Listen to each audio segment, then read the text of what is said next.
obviously really proud of our players. Thought our guys fought very hard and really played very well in a lot of ways. Credit Virginia, I think, for the way they played late in the game. Their execution offensively was really good. You know, they finished the game like a team that was 12-1 and 21 wins, and just played on the road with very good poise. weren't rattled at all. Passed the ball, moved the ball well to each other, and finished some plays in the lane. And you know, Brogdon made 6 free throws down the stretch, any one of which a miss or two here would have given us opportunities to tie and really get it going. So we couldn't quite get a couple stops at the end, but again, proud of our players for how hard they fought today and the way they played. I thought we executed very well. Only had 5 turnovers and you know, gave ourselves a chance to win against a good team. Huge week statistically for KJ, and doesn't come away with any wins. I mean, how frustrating is that team-wide? Yeah, it's frustrating for all of us. I mean, you know, we do a lot of things for KJ to get him the ball and put him in positions to be successful, and you know, lucky for us, he usually comes through. And you know, that's what you want for a player. He wants that. Yeah, but it's hard and it's frustrating and challenging when you play well like that. And you know, and I mean, we've lost 2 games here by a possession or 2. That's how close this is. You know, from being 6-6, 8-4, whatever it is. I mean, it's 1 or 2 plays every game, and especially with our team, with our margin. So, you know, the hard part is just to keep fighting and to keep staying with it. But we'll try to regroup and play well Tuesday. Coach Bennett mentioned it on several occasions, not having Landry on the inside made a difference. You get out rebounded by 13. I mean, you can't control the flu. Yeah. He could have made a difference. You know, I'm always, and it's obvious that Landry would have helped us. I mean, his size and length, no question. But you know, I don't like talking about those things too much because I think it takes away from the players on our team that did play.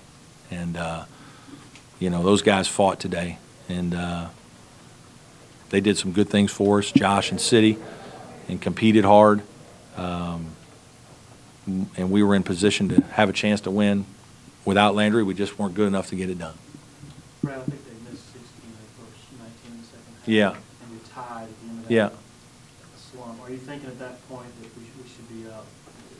You're hoping so, but I mean, you know that Virginia's not going to. They're too good an offensive team with too many good players that they're not going to continue to shoot that bad. I mean, our defense had something to do with it, and then they missed some shots. But at the same time, you know, this is a very talented team we're playing, and you know, I thought we were playing pretty well, and I think some of it speaks to how good Virginia is. You know, I think Virginia is really good. I mean, they've lost 1 game at Duke in the league. They've gone to Pittsburgh and won.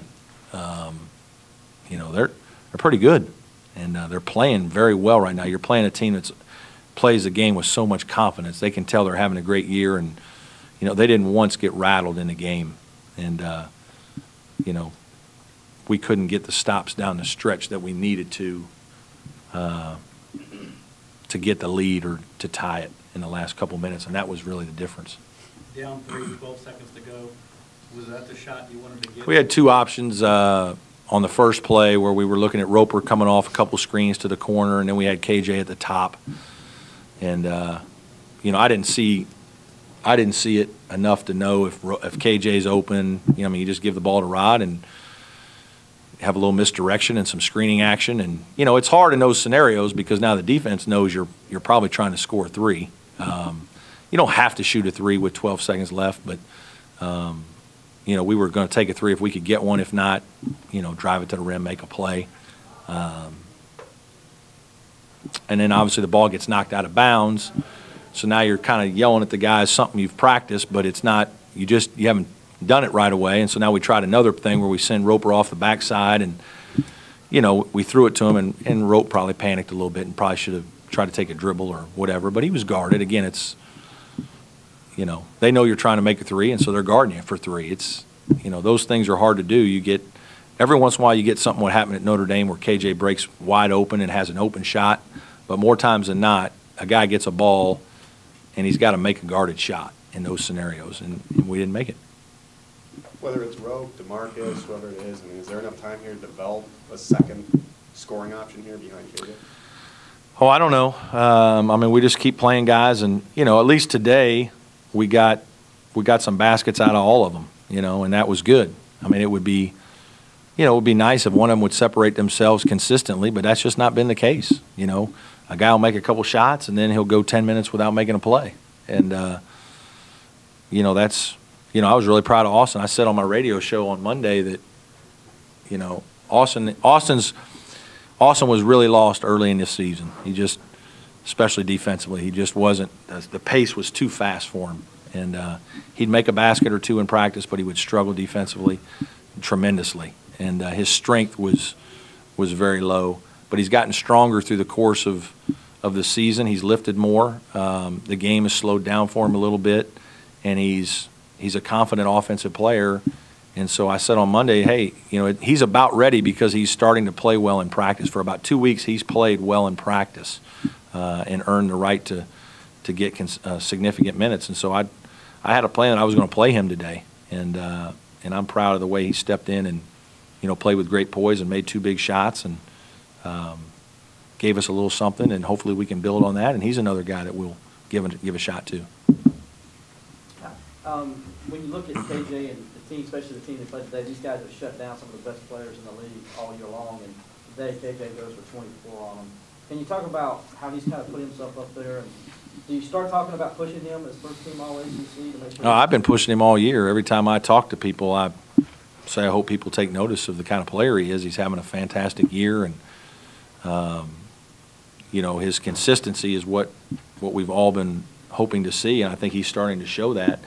I mean, when you have 24, when you have 30, whatever he had at 20-something at Florida State, I mean, those are huge games. A normal game is 15 or 16. But for him to have huge games where he's getting 24 points, he's playing at a very high level. And I think people are starting to take notice of that, and certainly I've been talking about him all season. We talked in August that it's more than just making the highlight plays or putting up the stats. Yeah. Has he made his team Yeah, better? absolutely. I think he's getting better at that. He still misses guys at times, but we ask him to score so much that he's got to have the mentality that he's going to go attack, and his confidence has grown from that. He's gotten stronger. I mean, his strength this year has really helped him, being bigger and stronger to absorb contact and finish plays, to take a hit and get the next step and get closer to the basket to finish a play. And obviously his skill level's improved to where he can do more things. And you're watching a guy who through the course of the season is finding out what he can and can't do and learning how to deal with guys doubling. He really didn't get doubled tonight. They didn't double him much. They had guys in the area, and they came and helped a little bit. They were physical with him, but they really didn't go double him like some teams have done or will do. At what point this week did you guys realize Landry was under the weather? Just yesterday. Just yesterday. Yeah, yesterday. He practiced the first day. I don't think he felt great, but he practiced.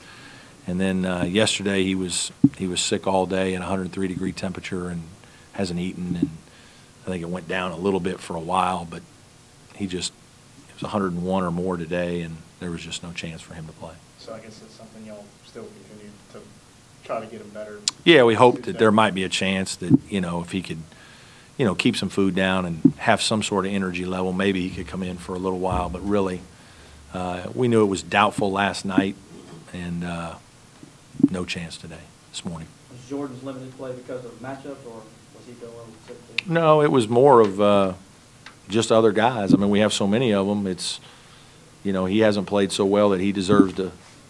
Austin made 2 baskets, so he stayed out there, and DeMarcus has played better at times. Thought he played well at Notre Dame. It is a harder game for Jordan size-wise to find some guys because their wings are big and strong. So it's a combination. Okay. Thanks, guys.